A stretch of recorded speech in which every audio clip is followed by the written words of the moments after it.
How can I, said the camel, with his hump on my back. ऊंट ने कहा, अपनी पीठ पर ये कुबड़ के साथ मैं कैसे कर सकता हूँ, मैं काम कैसे कर सकता हूँ.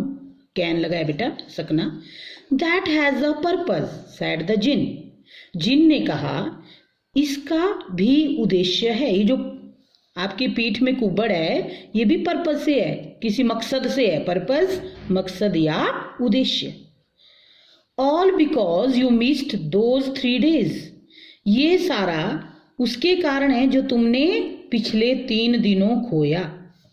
You will be able to work now for 3 days without eating because you can live on your hump, and don't you ever say I never did anything for you. You will be able to work now for 3 days without eating. अब तुम 3 दिनों तक बिना खाए काम करने के able होता है, योग्य हो. Because you can live on your hump, क्योंकि तुम अपने कुबड़ पर जिंदा रह सकते हो. आपको पता है कि ऊंट कई दिनों तक बिना खाए भी रह सकता है. एंड डोंट यू एवर से I never did anything for you. और क्या तुम नहीं कहोगे कि मैंने तुम्हारे लिए कुछ नहीं किया. Come out of the desert and go to the tree and behave.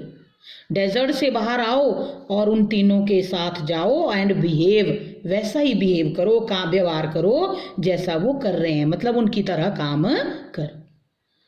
समझ आ गया सबको. And the camel went away to join the 3. और ऊंट उन तीनों के साथ शामिल होने के लिए चला गया. And from that day to this the camel always bear a hump. We call it hump now, not to hurt his feeling, but he has never yet caught up with the 3 days that he missed at the beginning of the world, and he has never yet learned how to behave. And now that day to this the camel always bears a hump. और उस दिन से आज तक camel के hump है, कुबड़ है, जिसे अब हम्प कहा जाता है. पहले हम्प कहा गया, अब इसे हम्प कहा जाता है. मतलब उसकी भावनाओं को ठेस पहुंचाने के लिए नहीं कहा जाता, मतलब इसके लिए नहीं, ऊंट को हर्ट करने के लिए. But he has never yet caught up with the 3 days that he missed at the beginning of the world.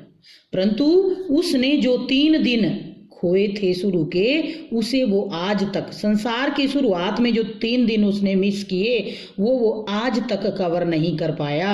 And he has never yet learn how to behave. और वो कभी भी ये सीख नहीं पाया कि कैसे बाकियों की तरह या कैसे बिहेव किया जाता है, कैसे व्यवहार किया जाता है. तो this is the chapter how the camel got his hump, written by Rudyard Kipling.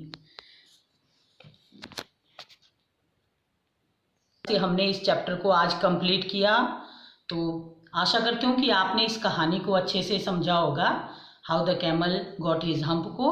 तो इस कहानी से हमें शिक्षा भी मिलती है. क्या क्या शिक्षा मिलती है, आप अपने अपने ढंग से बेटा सोच के अपनी नोटबुक में लिखेंगे आपने क्या गेन किया. हर स्टोरी से हम कुछ ना कुछ गेन करते हैं, तो इससे आपने क्या गेन किया. तो आई थिंक कि सबका ये होगा कि हमें काम करना चाहिए. मेन मकसद यही था कि वी शुड वर्क. जिस तरह से जीने के लिए खाना जरूरी है, वैसे ही काम करना भी जरूरी है बेटा. तो आज का हमारा ये टॉपिक क्लियर होता है, पूरा होता है. आशा करती हूँ कि आपने अच्छे से इसको समझा होगा.